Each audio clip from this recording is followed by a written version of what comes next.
What are frames, and more importantly, how do frames affect the way we think and act?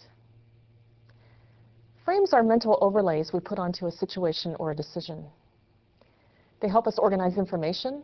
They help us focus our thinking and behavior by indicating what is relevant and what isn't. They suggest a reference point for our thinking. And in general, they help us as human beings make decisions more efficiently. For any given situation, a host of frames might be applied. These can vary across individuals or companies, or even within the same individual or company over time. A good illustration of how frames affect our perceptions of competition, for example, who our competitors are and how we see them, can be seen in how the major U.S. automakers framed their market in the 70s and early 80s.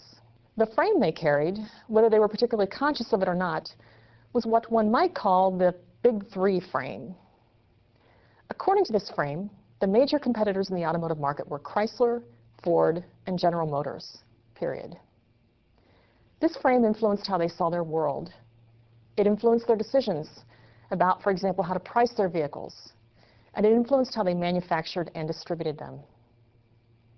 Now, this frame makes sense historically, up to a point. However, by the 70s and early 80s, this frame needed to shift, as non-US, and in particular Japanese automakers, came on strong with American consumers. Steadily, the Japanese were able to make large inroads in market share against the US automakers. They did this seemingly while flying under the radar of the Big Three, since the Big Three were focusing all their pricing, manufacturing, distribution, and business decisions in general based on what the other manufacturers in the US were doing. For example, in terms of differences in manufacturing, while the Japanese had managed to shrink the time involved in retooling their factories per line down to a matter of minutes, the US automakers were still thinking in terms of several hours.